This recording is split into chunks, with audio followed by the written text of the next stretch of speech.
Hello, welcome everyone. Thank you for joining us at this very odd time, 1 o'clock. That is unusual for us. But Nicolya, that's with us today, doesn't live in this country. And this was the time I could get for an interview with her. I don't actually know Nicolya, but Tom, who does my website, also does Nicolya's, and he said how interesting, what a wonderful person she is. And looking at her website, reading all the different things that she does, she absolutely is fascinating, I would think, too. So if I just read this, that Nicolya experienced over 5 years of out-of-body experiences, OBEs, which included mystical and futuristic encounters with otherworldly realities and a life-changing experience of conscious dying in March 2002. In October 2009, she had a consciousness transforming and existence-defining momentary experience of enlightenment. So just in that bit alone, we've got enough to talk about, but we're also going to cover the 4 fundamentals in some way, if that's all right, Nicolya. Absolutely. And welcome. Thank you so much for doing this for us today. Well, thank you for inviting me. Lovely to be here. So that alone, just that first introduction about the out-of-body experiences, what was that like when that first happened? Oh, it's quite extraordinary and a little bit sort of not scary. Interesting enough, it wasn't scary, but it was like, what is going on? The very first one, and by the way, Jackie, you know, if you need to just intervene and just say, okay, let's move on, please do, because I might speak for too long on one subject. The very first one happened in June 1997, and I woke up. It was about 6 o'clock in the morning, and I could hear this sound rushing around my head. It was like a real rushing sound, like that kind of sound. Yeah. It was going round and round and round my head, and then it went in through my left ear. And as it went in through my left ear, my whole body became like, I describe it like being plugged into the generator for the whole of London.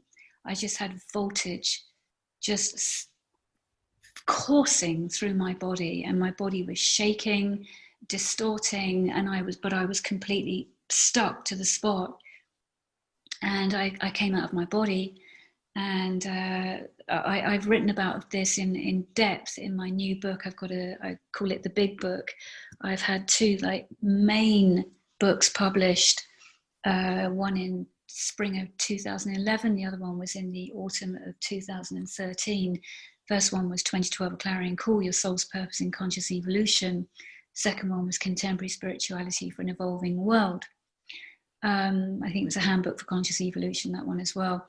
And yeah, so basically I've published books in between, smaller books, pocket books, which I call them now. But the next big book, so the third big book comes out in autumn of next year, and that's called Love, God and Everything: Awakening from the long dark night collective. And the reason I'm mentioning that is because I share in depth what actually happened over 7 years, because I had these 5 years. I had these experiences for 5 years. They came to an abrupt halt because of something that happened to me. But in answer to your question, extraordinary, completely. And was that your first experience of anything like that?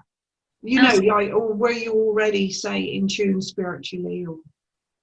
Yeah, no, I was very in tune spiritually, and actually what had led to that, I believe, was because for at least 2 to 3 years before that, I had been fervently praying to Spirit to utilize me, my life, my vessel, as it were, to do good here, and to put me wherever they, in quotes, they, close quotes, i.e. Spirit, wherever they, with a capital T, they needed to put me.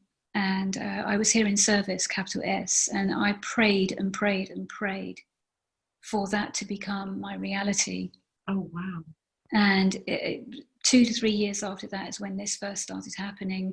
And then those 5 years of out-of-body experiences were happening sometimes every single morning, always around the same time, led to a total collapse, which led to a death experience, the conscious dying experience you mentioned earlier. And the conscious dying experience led to 7 years of going completely off radar from life, and actually never believing I would ever be able to live a normal life again. I couldn't even get out of the house. I couldn't get out of bed for 3 months. I couldn't get off of the couch for 18 months. I was in a really very, very bad way. But those 7 years, I collapsed on March the 16th, 2002, 5 years after the out-of-body experiences began. And 7 years almost to the day that I collapsed in March 2009, that's when purpose came, the purpose I've been praying for those 3 years before the out-of-body experiences. So it all kind of just, it was like a domino effect from the prayer to where I am right now. Gosh, and did you have anyone with you when you were going through that 7 years? Well, not really. I mean, for the first one, I collapsed and I went through the death experience. I actually experienced a death experience at a friend's house. So thankfully I wasn't on my own. I'd been taken up there. I'd actually been carried up there in a car. I'd carried to a car, carried it out of my bed because I couldn't walk, carried it into the car and carried out of the car and into the friend's house. And it was, I think got there on a Tuesday and I had the death experience on the Sunday. And so I was on my own when it happened because she was actually running a workshop. So I was on my own. For most of the experience, I was on my own, yes. And then towards the last 2 years, a very, very good friend, heart brother, best friend, he really swooped in and said, listen, you can't do this on your own, you need help. So he came and he practically, he helped because I couldn't do anything. I was really, I was just in a state of complete collapse. Physically. Mentally, I was 100%, but physically, gone.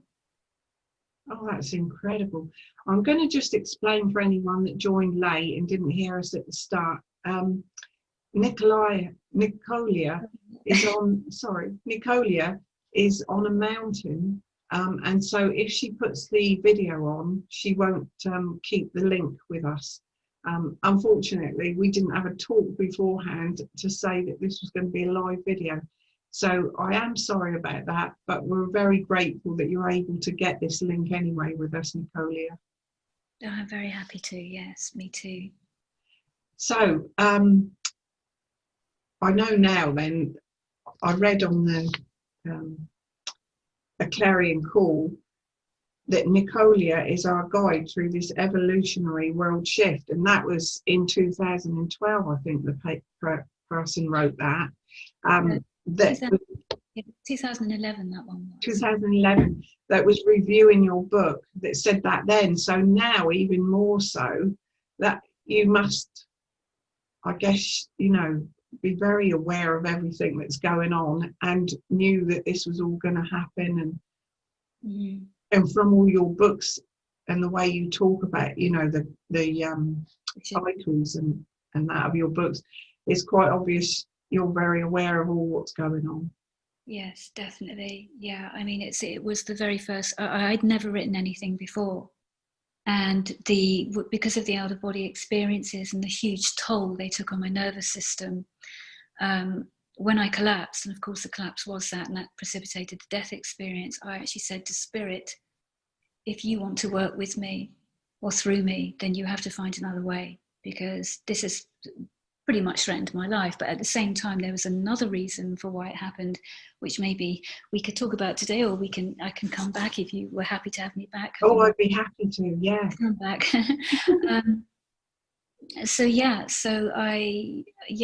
But by all means, talk about it today. But I'll definitely have you back as well. But the death experience, is that like a Kundalini awakening? Well, interestingly enough, the out-of-body experiences, I believe, were precipitated by a Kundalini awakening, because I'd actually gone to a Kundalini yoga class. I'd never been to one. And I went to this Kundalini yoga class in Covent Garden. I was living in London at the time.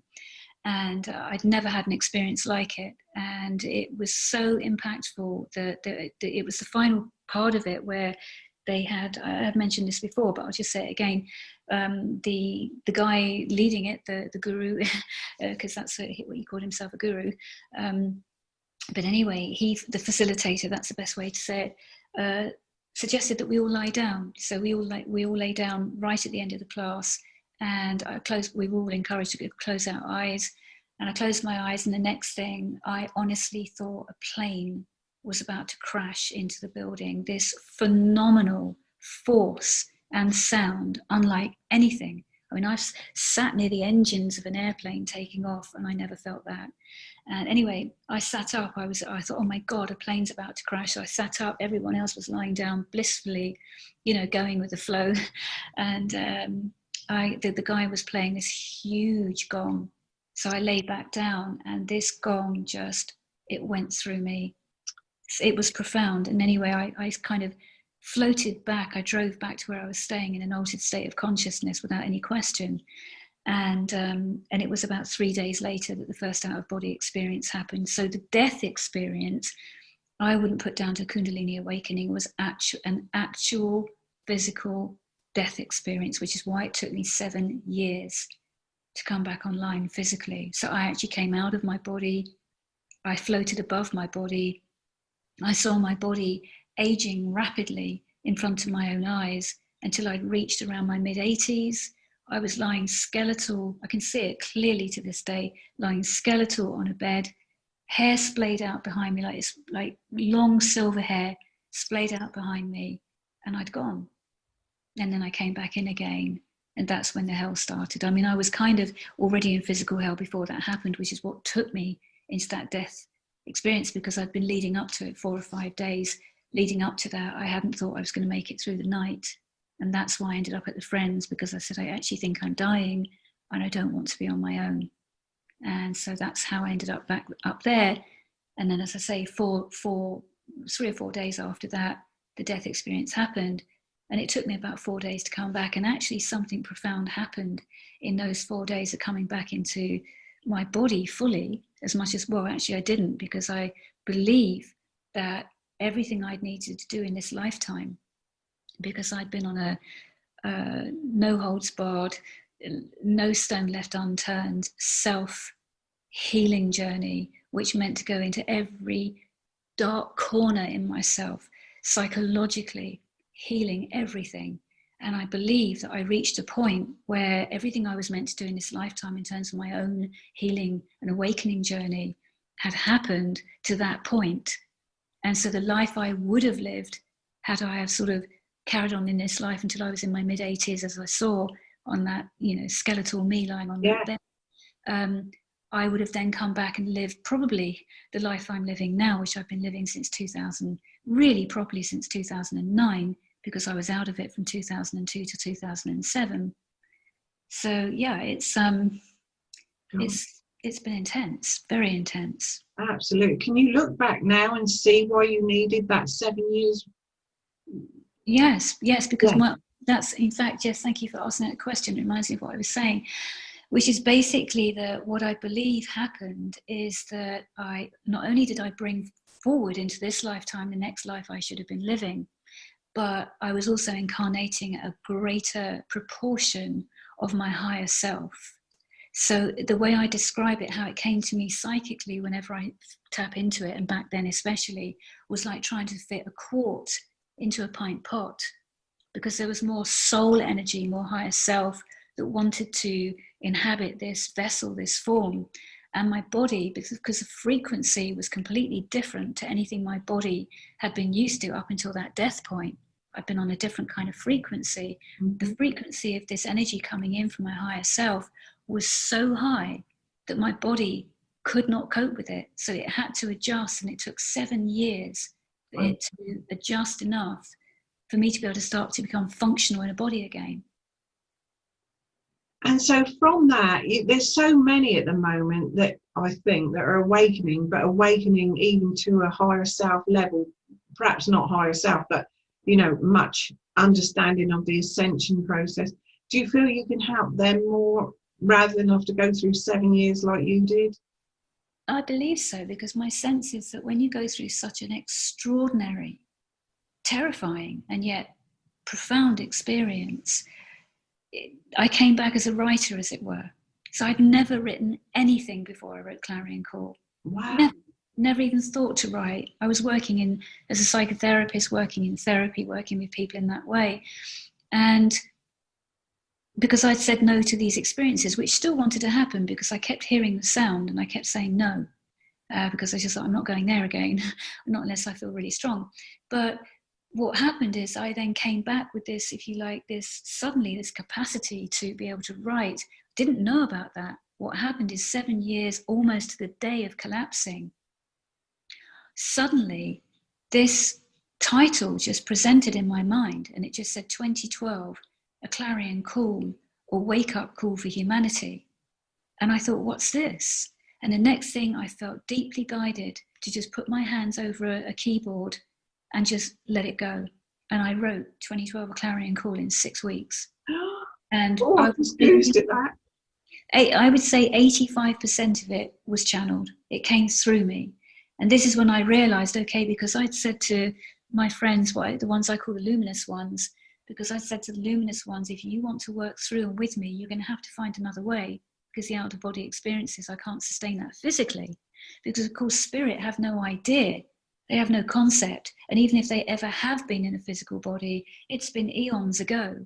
So they don't really get the density of the human form, especially when the consciousness is not overly awakened.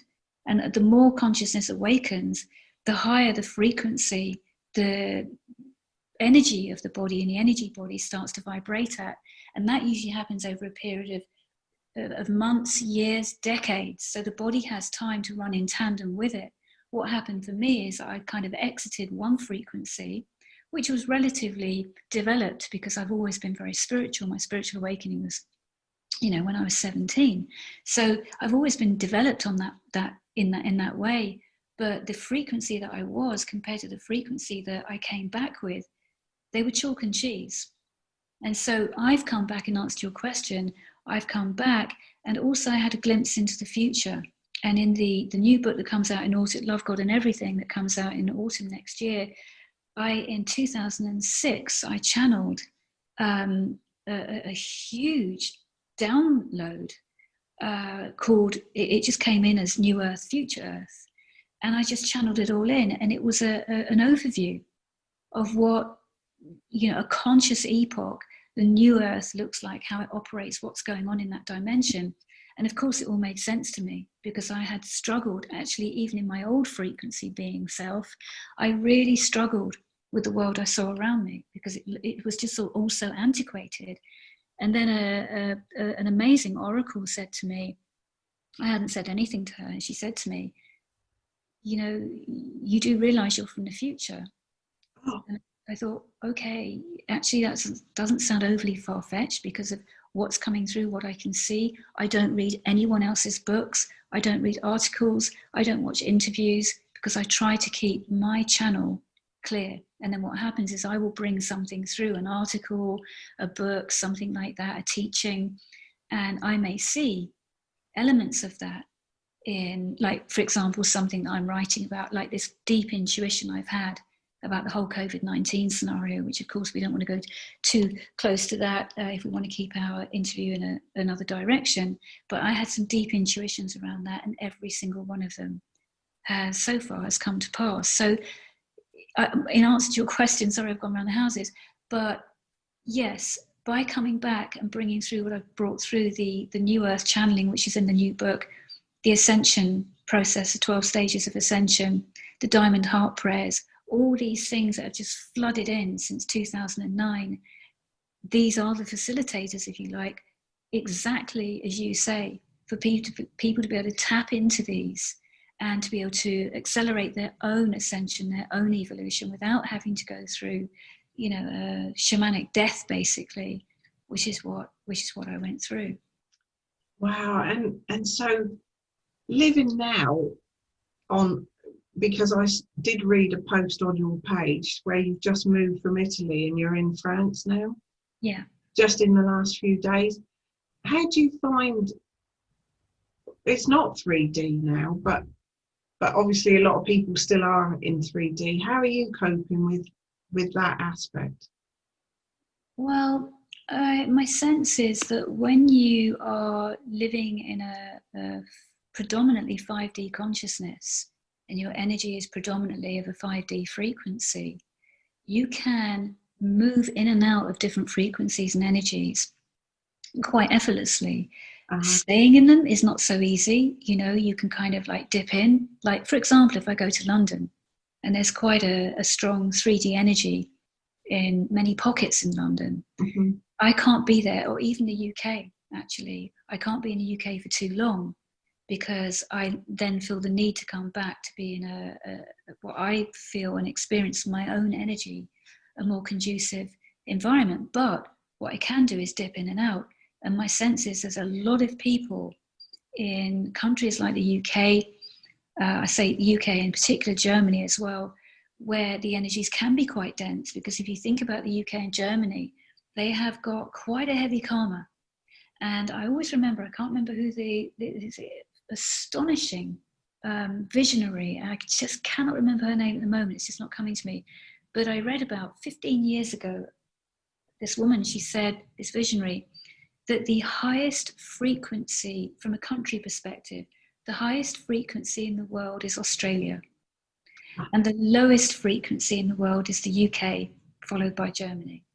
So if you look at the UK history, and you look at, you know, the British Empire and all the blood that's been spilled in its name. Yes. There's, you know, you can understand why the energy is so dense, and that's why there is such a proliferation of light workers in the UK and actually Germany as well, because they are so needed there to raise the vibration, raise the light, raise the energy. So there are, I'd say, millions actually of light workers in the UK who are working in that vein. And as I said, Germany and other countries that have these mega heavy, karmic, historical energies that need to be transmuted. Oh, you've perfectly answered my next question before I asked it. Yeah, because I was going to say, why, for instance, would I or anyone watching, if we're from the UK, have chosen this life here? But obviously it is, we're light workers, and it is to raise a vibration to, isn't it? And it's to help clear, you know, the collective karmic energy, if you like, and as I say, help to transmute it and transcend it. So, you know, as I say, it's one of the things that can often frustrate me with a lot of, in quotes, light workers, who, if one starts to go anywhere near subject matters of 3D elements, suddenly you're not spiritual. And it's like, you know, hold on a minute. Where is the healing most needed? You know, we don't need to be preaching to the converted. Yes. What we're doing is healing where the deepest wounds are, the wounds of humanity. And so it takes a courageous soul to, as I say, wade knee deep in the mud to go to those places that need our light, need our energy. So it's not that I couldn't live in the UK, because I can live anywhere.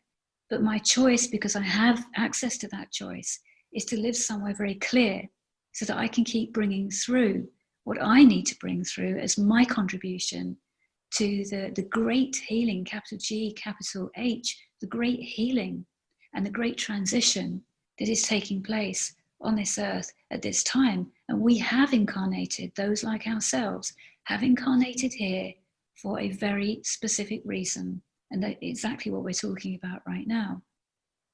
That's amazing. Can I just go back to where you said then that Australia is the highest vibration? And I know that was from the other lady, not from you.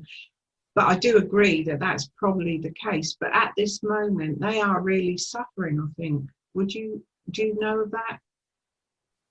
In the fact that they're with their lockdowns, because you wouldn't expect, if they're really high frequency, why they're this, because there's loads of protests, you know, silent protests against this in every country. Exactly. You know, the people, especially the awakened ones in Australia, they are of high frequency. And Australia itself has got its own history that it's dealing with, you know, its own bloodshed on its hands as well, especially around the Aboriginals. And so it goes on. Yes. But of course, there's always the densities and the pockets of densities of 3D energy, which mostly plays out at governmental level and within the, you know, the profiteering corporations and big business, big pharma. I mean, these are everywhere. These are like, with the greatest respect, hands in prayer position as I say this, they're like the cancer cells on the planet. Yeah. So again, you have these clusters of light workers, clusters of high vibrational energy seeking to transform. And this is where we find ourselves now, you know, that we're all in our positions. Everybody is where they're meant to be right now, especially, you know, the light worker crowd, as it were. We're where we need to be. And Australia, its energy is high. Its vibration is high, probably because it's quite new, you know, by comparison to the deep historical grooves that many other countries have carved over millennia. But Australia itself, as a sort of a community, as a sort of a country / community, is quite new. So it's not as polluted, and that's probably why the vibration is high. But still, there's history there, you know, even with the so-called, what would you call them? They weren't prisoners. I can't remember what the name are. The people that were exiled there, you know. Yes. Again, you know, you've got these deep trauma lines that run in its history as well. Yes. But I also think frequency is something to do with its, of course, it's to do with the history of the country. But also, my sense is it's something to do with the energy or the energy spot that the country is in.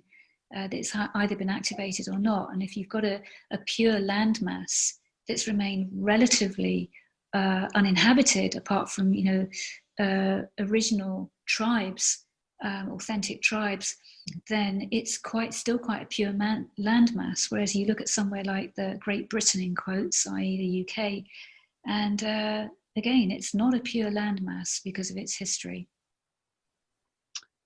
Thank you, Nicolya.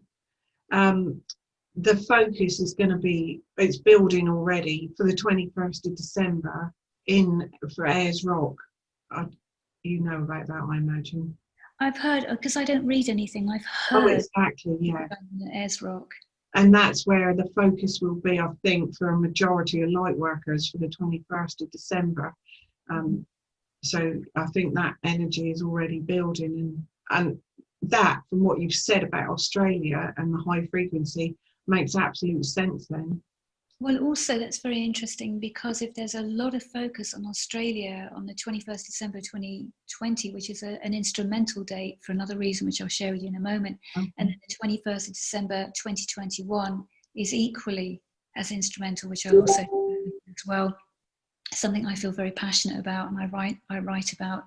But if we think about as you're saying, you know, that the focus of a lot of light workers is going to be on Ayers Rock on that date. To me, what immediately came when you said that was this sense of an activation of the high frequency energy that is Australia, so that it can almost act like a beacon and maybe pick up its role. Because countries have their roles, people have their roles, countries have their roles, planets have their roles. So that country has its role on the planet, probably as a high frequency light generator that's beaming out across the world. So to have all of that focus, for me, it feels like it's activating something. Well, I can honestly say to you, I often goose when I hear the truth, but I am completely covered now. Hat, legs, hands, arms. Oh, that's amazing. Yeah. Yes, I honestly feel that is what's happening for that then. Thank you, Nicolya. Yeah, the other thing I want to share, because this is really important, about the 21st of December 2020. Of course, we know it's a solstice. Yeah. And okay, I was writing an article. It's everything that's kind of feels like it comes through me. It's either via the luminous ones, the guides, or the higher self, or all of it together. And I had this compulsion to write this article about the astrology that's going on in the here and now and into early next year. And again, I'm not an astrologer, but I Sometimes, not always, but sometimes the planets talk. And when they talk, I scribe. And often they don't talk, so I don't scribe. But other astrologers will be kind of really saying, oh my God, this is happening. And I'm like, oh, really? I didn't even know about that because I've not tuned into it. But when something like this happens and I have to, it's like giving birth, I just have to get this out of my system. I was writing this article, and it was my last astrological article. I think I put it out a month or so ago. And I suddenly had this realization, and I thought, wow, this has to be all over the internet. I need to just Google it and check what's anyone else saying about this. So I'll tell you what it is in a moment. So I Googled it, and I Googled it, and I Googled it for 3 days, and I didn't find a single reference to it. And I thought, whoa, have I just stumbled on something here? So anyway, I spoke with a very, very good friend of mine who's an exceptional astrologer. And I said to him, listen, we've got the Jupiter-Saturn conjunction on the solstice. And I can't find any evidence of when it last happened, because when I first started looking, I thought, I just want to check out, is this rare? Is it something that happens every 5, 10, 15, 20 years? Or is it something that happens once every, 50, 100, 200 years? So I can write that, as part of the context. And I could find no reference. And that's when I started to go back and back and back. So I contacted the friend and I said, listen, I cannot find any reference to the Jupiter-Saturn conjunction on the solstice. I can't find it. So I went back and back and back. Anyway, he went back and back and back. And he said, listen, I've run out of time. I've gone back as far as 7 BC. It hasn't happened. So going back as far as 7 BC, this event has never happened in the history of humankind. Since then, certainly. And if anyone wants to research back further, it'd be great to know when, if it did happen. And for me, I thought, this is it. Astrologers for decades have kind of been, and I'm not an astrologer, but of course I know a lot of astrologers, been arguing, in debating. They've been debating for years, when does the age of Aquarius begin? And some of them are saying it's 200 years from now, it's 500 years from now, it happened 50 years ago, it's 100 years ago, because the actual crossing of the timeline between one great astrological age into another one is a vast spectrum of time. Can you pinpoint exactly when it happens? Ordinarily, you would say no. However, because of this that's happening on December the 21st, 2020, it's a never having been happened in the history of humankind, as far as we can see. For me, because this is an Aquarius, it's zero, it's the Jupiter-Saturn conjunction at 0 degrees Aquarius. And it happens on the 21st of December this year. So for me, and I said to my friend, listen, here's how I'm interpreting that. That is the beginning of the Age of Aquarius. That's the official beginning. What do you think? And this person is one of the most, maybe you would like to interview them actually, one of the most accomplished astrologers,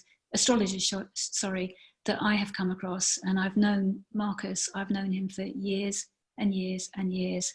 He's brilliant. And I would agree with you. So that's what I believe. I believe we're not just going into this, a very important 21st December 2020, but we are also stepping into, we're on the threshold, we're stepping over the threshold of a new astrological age. Oh my God. And just to say this as well, that anyone that's listening to this, that wants to really understand what is the new Age of Aquarius about, what does it mean for us as a humanity, not just astrologically, but what does it mean involving humanity?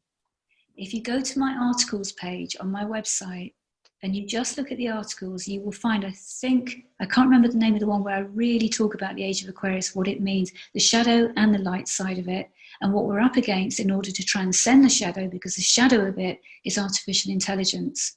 And artificial intelligence is going to be the greatest threat to human freedom and human rights to have ever afflicted the world at any other time. And so we are in a little bit of a race against time. So anybody interested in the deeper levels of what I'm speaking about here, you will find a lot of information in the articles that I've written on my articles page. And that's on your website? Yeah, which is just my name, NicolyaChristi.love. NicolyaChristi.love. Yeah. I only have to put Nicolya Christi in and your website comes up. I never noticed it said .love. That is wonderful. Yeah. Oh, so yeah, everyone, yeah, if you want to look that up, that would be very interesting. What I'd like to share as well here, Jackie, is the reason why December 21st, 2021 is instrumental. Oh, yes, please. So important. Is because everything I was writing about in Clarion Call and everything I've written about since, and everything so many like myself have been writing about in terms of conscious evolution and the conscious evolution and conscious awakening of humanity, this is particularly important because I wrote, again in Clarion Call, I first wrote about this, that we've been going through a profound window of time that started in 1975 and it closes, it started on the December solstice 1975 and it concludes on the December solstice 2021. So it's a 41-year cycle. Sorry, it started, no, 1975, that's right. It's 1-year cycle. But in between that was called the Eye of the Needle. Is what was called the Eye of the Needle of that process. It's a once in every 26,000 year grand sweeping cycle. And we're just coming to the close of the 26,000 year cycle, closes on December 21st, 2021. In the middle of that, what we call the Galactic Alignment Zone, we entered the Galactic Alignment Zone in 1975. And in the middle of that, between 1980 and 2016, this was called the Eye of the Needle.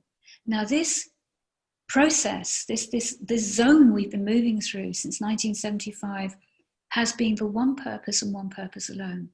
And that is for the exponential acceleration of the awakening of human consciousness. And the Eye of the Needle of that was between 1980 and 2016. And you can ask anybody on the conscious path, can you get a sense of your own consciousness, let alone the consciousness of the world, pre-1980 to post-2016? And can you see like a vast, major awakening has taken place in this period of time? More so than at any other time of human history, probably, and you know, since the last 26,000 year galactic cycle came to a close. So what I'm trying to say here is our own conscious evolution, the conscious evolution of humanity has been undergoing a momentous accelerated shift. And so we go through that Eye of the Needle, we come out in 2016, and I've always said what we managed to achieve, what we have managed to achieve since 1975, and what we managed to achieve from 2016 to 2021, i.e. the December solstice, is going to set the tone for the next 26,000 years in terms of conscious evolution, conscious awakening. So as the way I see it, 2021 is like if you imagine a relay race and you save the fastest runner as the last one to run, the last one to take that baton, and they have to run like the wind to get over that finishing line. For me, that's what 2021 is about. We have got our work cut out. And as I said in Clarion Call, this is what the work first started out as when I had that, you know, if you want to work with me, you're going to have to find a different way. So it came in with all this information that comes through now. And I said right back then, we're undergoing the great shift of ages and we've got our work cut out. And I cited this 2021 date as we've got until then to do the bulk of this, because then we're riding on the wave. So it's a little bit like, you know, how can I say, yeah, on a bike. So you're absolutely pedaling like fury on this bike, absolutely putting every last ounce of energy into it, pedaling, because at some point you're going to stop pedaling and then you're just going to have to ride. You know, no pedaling, you're just then gliding along without pedaling. How far is that bike going to get you? It's going to get you as far as hard as you pedaled. And that's where we're at right now. So 2021 is the year, and I'm going to write an article on this if I can find time, because I'm just swamped with writing projects, articles, books, pocketbooks, and it just goes on and on and on.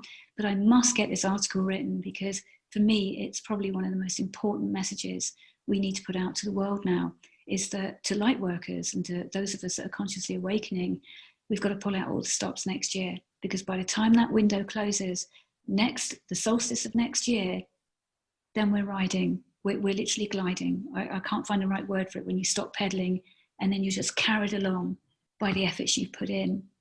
So it's very, very important that people understand this.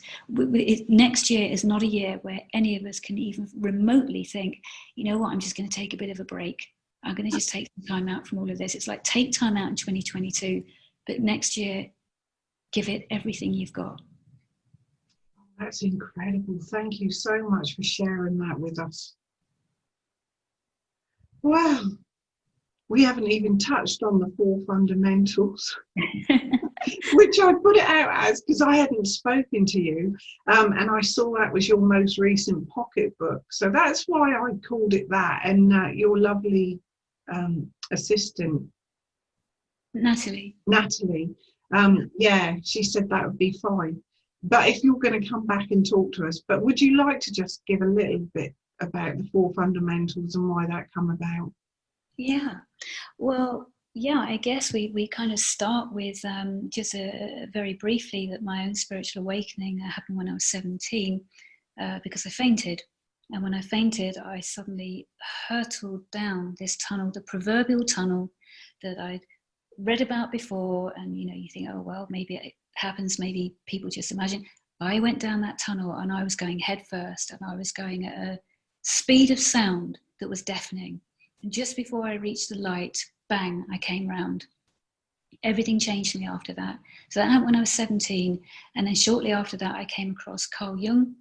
I came across Omran, Mikhail, Ivanhoff, and I came across Gandhi, all at the same time. And I suddenly became just obsessed with, you know, I couldn't get enough information about these 3 phenomenal beings, phenomenal souls. And I came to realize years later, oh my God, you know, my work, the foundation stones of my work are psychological integration, conscious evolution, and spiritual awakening. I thought, okay, Jung is a psychological integration. Gandhi is the conscious evolution. And Omran is the spiritual awakening.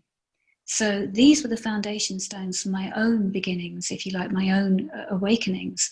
So over the years, especially since 2009, where everything really took another direction, as we've already said, all this work started to pour out of me, just poured and poured and poured and poured out of me. But I was still very low-key, because I'm a very private person. I'm not somebody who puts myself out there. I've been asked to speak at so many events, but I'm a recluse, to be honest. It's very hard for me to go anywhere, just on that count. So a lot of the work just stayed hidden. Now it's all beginning to come out, and especially when that book comes out next year, that really is the launch of it all, because it's the first time I publicly talk, you know, in a big way about all of the information that I've been bringing through, holding, and so forth. So these 4 fundamentals, I had put them out as sort of articles more than anything.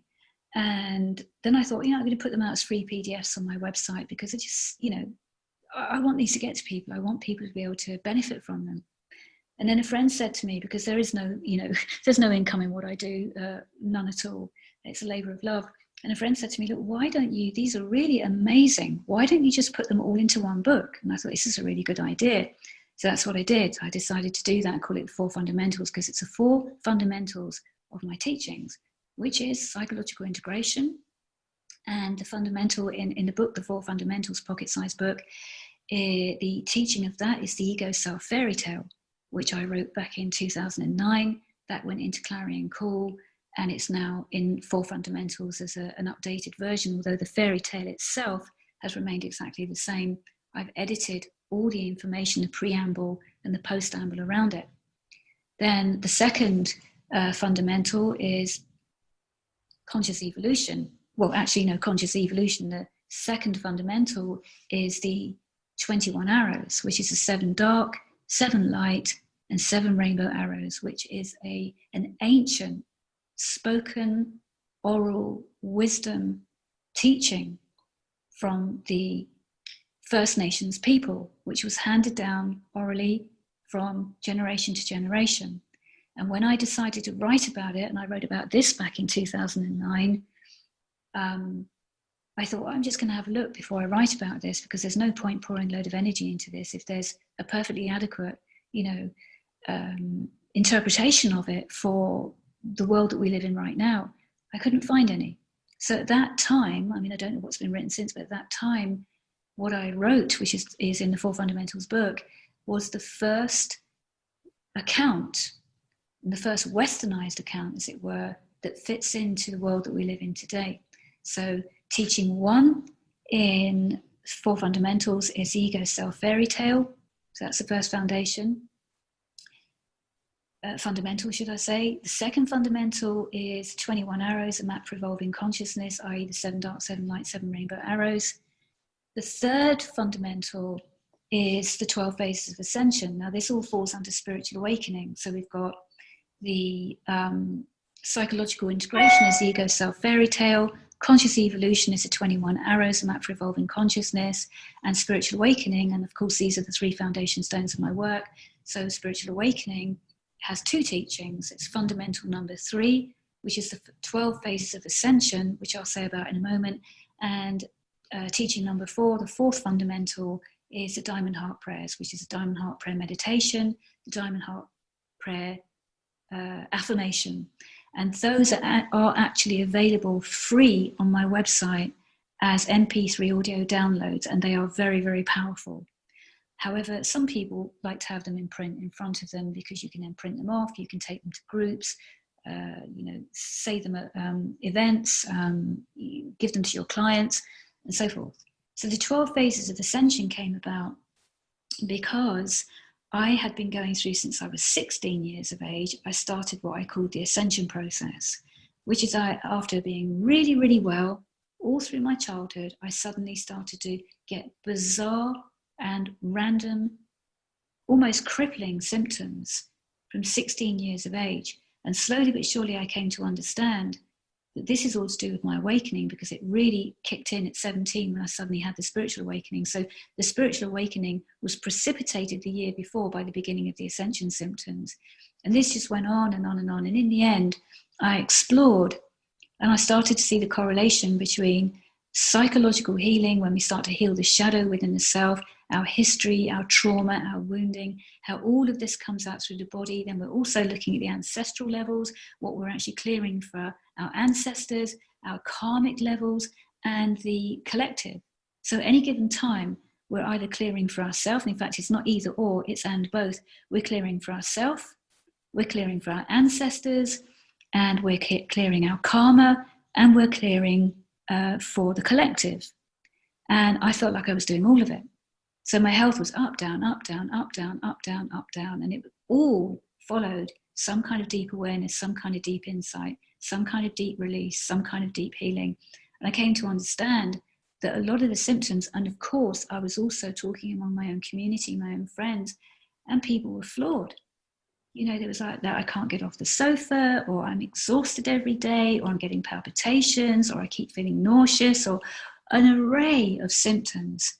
And when I had my collapse and I came back, when I had the death experience, it took 7 years, that's when it really kicked in for me. That's when I understood that there was something else going on for me. And I knew it was like the body is the last port of call. So, mentally, emotionally, psychologically, everything plays out in those levels, in those bodies, the mental body, the psychological body, the emotional body, the energetic body even. But the last port of call is the physical body. So when we are ready to really release and free ourselves in order to be able to move on or move up to the next level, or however one wants to word it, it has to come out through the body. So what I noticed in this sort of galactic alignment zone period was that people were really going through it physically. So I thought this has to be written about. So that was 12 phases of ascension. And then the Diamond Heart prayers. were just something that channeled through to me, because I'm very connected to what I call the diamond energy. I talk in some of my articles, so if people go back further, of the diamond age that's coming. So it's beyond the golden age. You know, we're just on the tipping point now, about to tip into the golden age. If we can just scrape ourselves through, and if we can do that, which I believe we can, the next great age that will follow the golden age is what I call the diamond age. And the diamond age for me is when the new earth, future earth channeling that is in Love, God and Everything, which people sadly won't be able to see for just 11 months, that is the diamond age. And that's what I've already seen. That's the future. That's what's already in existence. That's where we're heading towards as a conscious collective. So the diamond heart prayers, when I was really connecting to this diamond energy and the new earth, future earth, they just came flooding through. The affirmation, the meditation, which is what we're releasing, what we're letting go of, and the affirmation, what we're sealing in. So anyone listening to this at least can access those diamond heart prayers immediately on the audio MP3s, and they're all free. I offer all of my work for free. The only thing people would pay for is books, but outside of that, everything is free. So if anyone did want to buy your books, Nicolya, can they buy through the website so that it comes to you? No. If it's Clarion Call or Contemporary Spirituality, it's just through Amazon, because they're published books via the publisher. My pocket books is with another publisher. It's slightly more conducive financially for me, but yeah. Lovely. Oh, thank you. Amazon. If they go to Amazon, then all my books are on Amazon under my name. And how are you now physically? Yes, wood, touch wood. Yes, I'm good. I'm good. I mean, I never fully recovered from the death experience, because it was a death experience. So it left me with a chronic allergy to photosensitivity. And I was already chronically sensitive before, but I'm now beyond chronically sensitive to everything. You know, I have to be careful around odors, you know, anything that's unnatural, anything that's not natural, unnatural light, unnatural odors, anything unnatural, and immediately it will make me ill. So I have that, and I have another symptom that I struggle on with. But generally, overall, yes, I'm good, very good. Good. You sound amazing. Thank you. I'm so grateful for this opportunity to speak to you. Thank you so much. I'm pretty sure we've gone over the time that we said we'd be on. But thank you for everything you've shared with us. I find that absolutely fascinating. Am I able to ask if anyone's got any questions, burning questions, just quickly? Absolutely. Honestly, I'm happy to be on for as long as is needed. So, yeah. Oh, bless you. So, yeah, if anyone has got any questions for Nicolya, by all means, unmute yourselves and ask. I found that absolutely fascinating. Definitely about the 2021 as well. I've been so focused on the 2020, December 21st. Yeah. Which is important, because, you know. Sorry. That's all right, yeah, by all means ask. Yeah.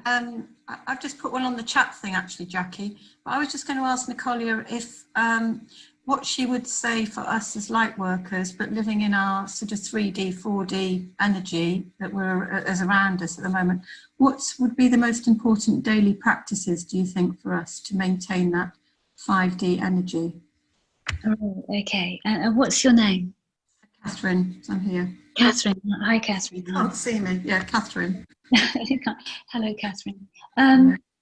Yeah, thank you for the question. Well, how do we keep this simple? Okay, look, you know, there are so many things that I could say, but I think fundamentally, love.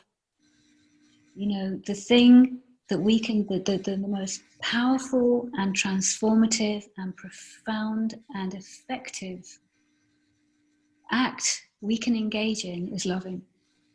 It keeps the vibration high, it keeps the consciousness clear, it keeps the heart gentle and open. So I would say the practice of love, of just radiating love, sending love. I often talk about a very, very simple heart meditation, and it's very simple. But all you do is you close your eyes, you put your right hand over your heart itself, not the heart chakra, but the heart itself. And then you can actually move it to the heart chakra as well as you're doing this. So between those two spaces, the heart chakra and over the heart itself, and you just say, love, peace, strength, protection. And the protection isn't necessary to protect ourselves, but there are some powerful dark forces in the mix right now, because there is, I would say, a dance. Some people would use the word battle, but there is a dance, and it's an intense dance that's going on at the moment between the shadow and the light.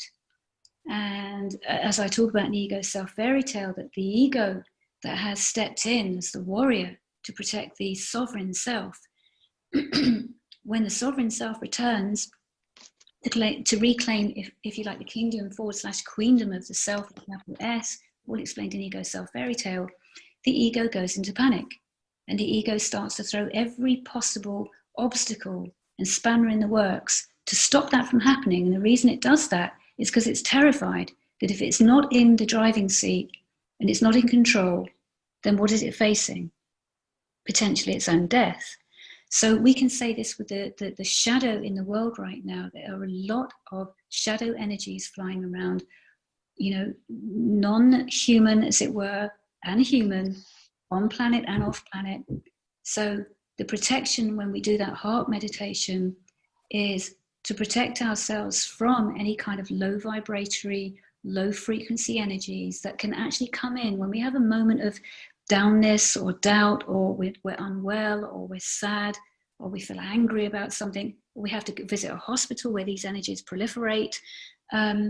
These energies can come in. So in answer to your question, Catherine, to keep it very simple, because honestly there are so many things we can do, but the most powerful and the most potent is to stay in love.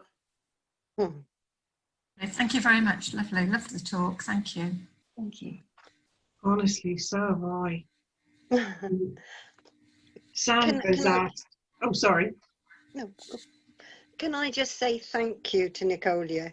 She came in my life about 2015. I heard her being interviewed with a friend of mine who did an online Follow Your Bliss event over a number of days. And when I heard Nicolya, there was just the confirmation of knowing. And I knew that I had to find her book. Took me some time to find her book. But on finding her book, I got the Contemporary Spirituality for an Evolving World. It just, you get these books that just melt you inside because you know that you're resonating with them totally.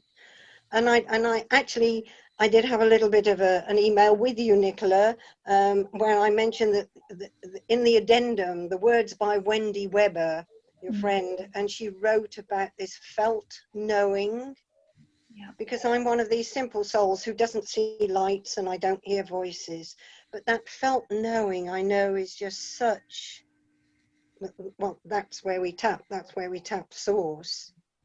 And so I just want to say thank you to you, Nicolya. And I'm so pleased to hear that you're back up your mountain, because I know at the time you were waiting to get back there after you'd been looking after your mother in London. Yes. So just thank you. Thank you. And thank you, Jackie. I haven't been to the PRG for a year. I think this last year has been phenomenal. And it started 4th of December last year for me. I came to Romsey to see Robert Holden. Oh, yes. And the week after, I went up to London and I was with his wife, Holly. And that was, the Course in Miracles was starting to really take shape in my life, and I still read the lesson every morning, and it's taken me onto a course of love and choose any love and a journey into the unknown. And I just feel so humbled I think is the word. Oh, thank you for sharing that, Georgie. Just to be part of all this, and thank you, Jackie, for what you do. You know, we are just so incredibly blessed to be here in this moment. We are, absolutely. And not to waste it and to use it. And as Nicolya says, you know, we can't sit back. But at the same time, not to put ourselves under too much pressure. Exactly. And just trust. I trust the process. I love it. Thank you so much. And what you're saying, Georgie, you know, it reminds me as well that it is so important now, more important than ever, to stay connected. We must be connected with each other. We have to do this together. We can't do it as isolated, you know, entities, if you like, in singular pods. We must come together. And it's true, you know, I've completely forgot to mention that I'd been off radar from 2013, June 2013. I came back on radar around March, April of 2018. So I was out of my work again for that period of time. And I just wanted to say this, Jackie, because it's not like I got into the work in 2009 and I've been running on it ever since. I actually came out because my mum was very ill. She was terminally ill. She was in a very, very bad way. She basically, from the neck down, she was pretty much, she couldn't operate at all. So I decided I was going to look after her, and I knew she would pass, and I said I would stay with her and I would walk her to the threshold. And that process took nearly 5 years. So I was out of work. So Jackie, I'm only just coming back in. You know, I'm just literally where are we now? Yeah, just 2.5 years, if my maths is just 2.5 years in to coming back to the work. So effectively, I was only really in the work from 2009 to 2013, and now I'm just back into it. So it's really kind of like about 6 years that I'm into it. But now it's all systems go. And I think the final thing I'd like to say, and of course, if anyone wants to ask anything, I'm still here, is that, you know, one of the mantras of my work, if you like, is remember who you really are, why you're really here, and where you are really from. This is what's so important, to remember who we really are, why we're really here, and where we're really from. I love that. Thank you. So I think... Just one other thing. In this book, Nicolya writes the ego fairy tale, and she writes this incredible letter. There's a dialogue between the ego and the self, and it is the most beautiful. For me, it just opened up a whole new image of the role of the ego. So thank you, Nicolya, for that. It's a pleasure. Thank you so much.